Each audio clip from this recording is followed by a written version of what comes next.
মানিকচকে cyber প্রতারণার শিকার এবার কলেজ ছাত্রী। সরকারি নার্সিং কোর্সের সুযোগ পাইয়ে দেওয়ার নামে খোয়া গেল প্রায় 2 লক্ষ টাকা। পরিবারের অজান্তেই টাকা দিয়ে দেওয়ার ফলে মানসিক অবসাদে ভুগছে সেই কলেজ ছাত্রী। সেই ছাত্রীর বাড়ি যেতে দেখা যায় কান্নায় ভেঙে পড়েছে সে। পরিবার বিষয়টি জানতে পেরে ইতিমধ্যেই সাইবার ক্রাইম থানায় লিখিত অভিযোগ দায়ের করেছে। তারপরেও প্রতারকের পক্ষ থেকে দেওয়া হচ্ছে হুমকি, আরও টাকা না দিলে মিথ্যে অভিযোগে ফাঁসিয়ে দেওয়া হবে বলে অভিযোগ। পুলিশি সহায়তার আবেদন কলেজ ছাত্রীর পরিবারের।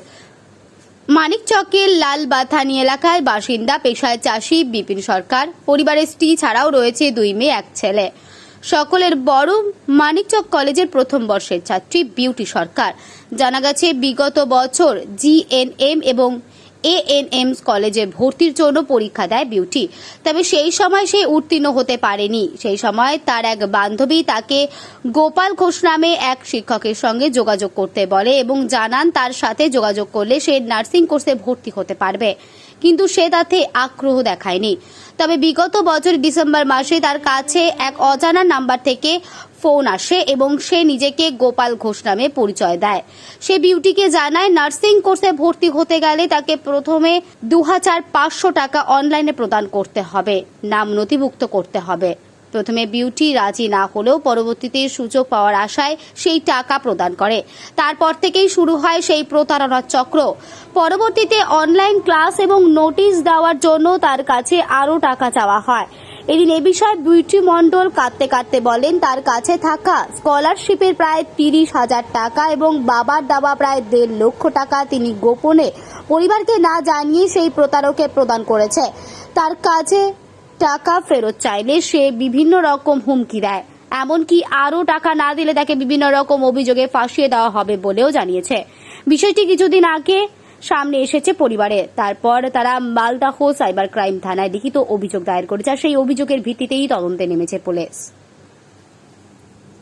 ওকে জিএনএম এএনএম এর যে এক্সাম হয় 2 বছর থেকে, ওই এক্সামের নাম করে যে আমি তোমাকে এএনএম এক্সামে পাস করিয়ে দিব, ওই কোশ্চেনটা দিব, বাকি তুমি যদি শুধু তোমার অ্যাডমিটের যেটা নাম্বার থাকে ওটা লিখলেও আমি তোমার ইউমারটা চেঞ্জ করে দেব। এইভাবে ওর কাছে বলে ধাপে ধাপে টাকা নিয়েছে। আমরা তবুও জানি না, বাড়িতে জানে চুরি হয়েছে, বাড়ির লোক কিছুই জানে না। 28 তারিখ যখন আমি জানতে পারি, তো ওর প্রথমে ওর মাকে জানাই যে এরকম ব্যাপার, ওর কাছে ফোনটা দিও না। তো বললো ঠিক আছে আমি দিব না। তো পুরো দিন ওর কাছে ফোন দেওয়া হয়নি। 29 তারিখ সকালে আমি ওর বাড়ি আসি, ওকে জিজ্ঞেস করি যে কি হয়েছে আমাকে বল, তুই কি কারো কাছে কিছু দিয়েছিস বা তোকে কি কেউ ব্ল্যাকমেল করছে, যদি করে থাকে তো তুই আমাকে বল। ও তবুও স্বীকার করছিল না, ওকে তো চাপ দিচ্ছে বারবার ওখান থেকে, তো ওই জন্য ভয়ে কিছুই বলছিল না। যখন ওর ফোনটা আমি চেক করি, ওর ফোনে দেখতে পাই অনেকগুলো স্ক্রিনশট, ও যে টাকা যে শেয়ার করছে ওএমআর এর মাধ্যমে, যে কিউআর কোডের মাধ্যমে যে টাকাগুলো দিয়েছে সেখানে দেখতে পাই। তখন আমি ওকে যখন ওগুলো দেখিয়ে বলি, ও তখন কাঁদতে কাঁদতে আমার কাছে কথাগুলো বলে, আস্তে আস্তে বলে যে এরকম আমার কাছ থেকে টাকাটা নিয়েছে, সে একটার নাম গোপাল ঘোষ আমাকে বলছে, কিন্তু কিউআর কোডের মাধ্যমে যেটা টাকা যাচ্ছে ওটার নাম আছে মমিন শেখ। এইভাবে তখন আমরা সাইবার ক্রাইমে জানাই। ওখান থেকে আমাদেরকে বলেছিল যে ঠিক আছে আমরা দেখছি, 5-6 দিন পর আমাদের সঙ্গে যোগাযোগ করবে। তারপরে ওর কাছে ফোন আসছে, হুমকি দিচ্ছে নানাভাবে। লাস্ট ফোন পরশুদিন ওর কাছে আসে।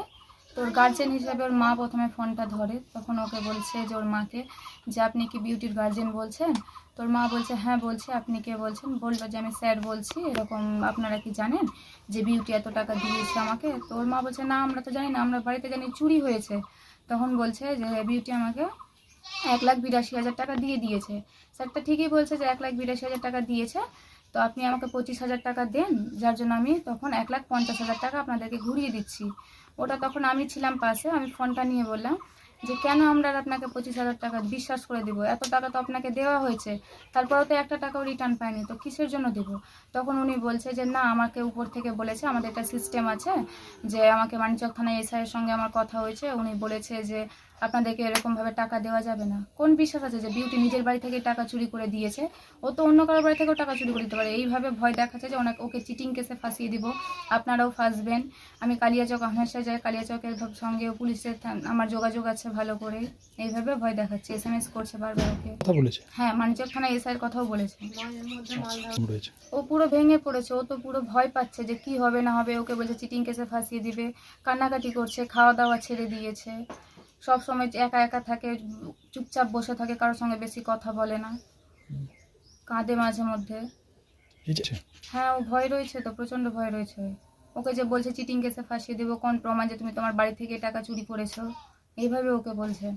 আর ও বাড়ি থেকে টাকাটা দিয়েছে, ওর বাড়ির কেউ জানে না, গার্জেন কেউ জানে না, পাড়াতে পুরো পাড়া জানে যে টাকা চুরি হয়েছে।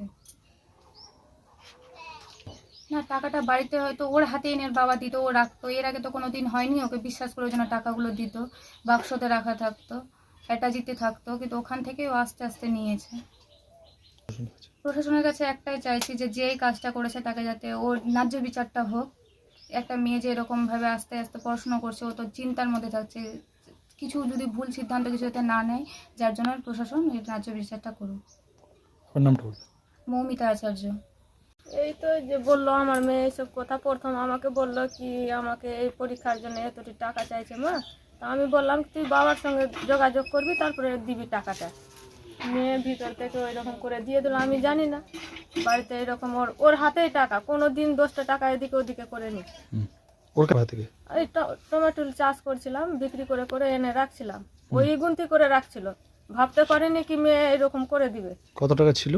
2.5 লক্ষ টাকা ছিল প্রথম, তো ওটা থেকে 1.5 লাখ বের করে নিয়েছে। আপনারা জানতেন না? না, তারপরে যে ব্যাংকে রাখতে যাবে ওর বাবা, দেখি টাকা নাই। তবুও মেয়েকে জিজ্ঞাসা করলাম, কোথাও যে যাচ্ছি দেখাতে, তো বলছে কি না বাড়িতেই আছে টাকা।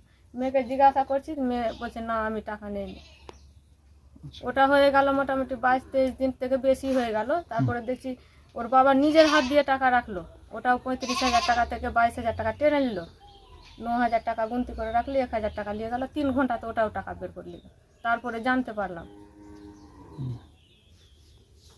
কোনো কিছু না, কিচ্ছু জানায়নি। কিভাবে জানতে পারলেন এই ঘটনা? এটা যে ওই যে আবার ওর টাকা যখন ওর কাছে নাই, আমার বাড়িতেও নাই টাকা, একটা যে খাবো তো টাকা নাই।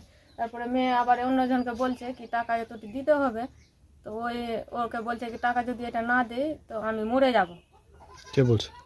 মেয়েটা বলছে কি টাকা যদি না দেয় আজকে তো আমি মরে যাব। ওখান থেকে চাপ দিচ্ছে খুব, যে টাকা নিচ্ছে। তারপরে ওই কি করলো, ওকে বাঁচাবার জন্য কিছুটা যতটি চেয়েছিল অতটি দিল না, অল্প দিয়ে ওকে পাঠালো টাকাটা, এই নম্বর দিল। তারপরে ওই যে আমার ভাতিজা থাকে শিলিগুড়ি, তো ওরই কাছে আবার ওই ছেলেটা যে পাঠালো ওই আবার ওকে বললো বিউটির অবস্থা ভালো নাই, বিউটি অন্য জনকে টাকা দিচ্ছে, ওর অবস্থা ভালো নাই, দেখ তুই বাড়িতে যে একটু জানা। ওই আমার বৌদিকে বললো আমার ভাতিজাটাকে বাড়িতে জানাবি না, 3টা দিন কোনো রকম করে বিউটিকে চোখে চোখে রাখ, আমি 3 তারিখে বাড়ি যাচ্ছি, আমি বুঝাবো। তো ওই দিনকার আমার বৌদিটা দেখলো মোবাইল, দেখে তারপরে এই জানাজানি হলো। তখন হয়েছে ওই 1,82,000 1,82,000 দিয়ে দেওয়া হয়েছে। সেই টাকা আমার এই জমি এই টমেটো চাষ করি এতে। হ্যাঁ, কোথায়? মালদা। তারপরেও তো ফোন আসছে। ফোন আসছে তো ওখানে যে বলেছে স্যার যে ওখানে কমপ্লেন করার পর যে মেসেজ ঢুকছে, তো স্যারকে বললাম কি স্যার এইরকম মালদা যেতে যেতে 14 বার ফোন করেছে। তো আবার 4টার দিকে যখন বললাম কি মেসেজ ঢুকছে, তো বলে নর্মালে কথা বলবা, কিন্তু ওকে জানতে দিবা নাকি কমপ্লেন হয়ে গেছে এখানে। অবস্থা তো শেষ ছিল, খাওয়া দাওয়া সব ছেড়ে দিয়েছে। আমরা দেখলাম ও বলছে কি আমি বলতে পারবো না।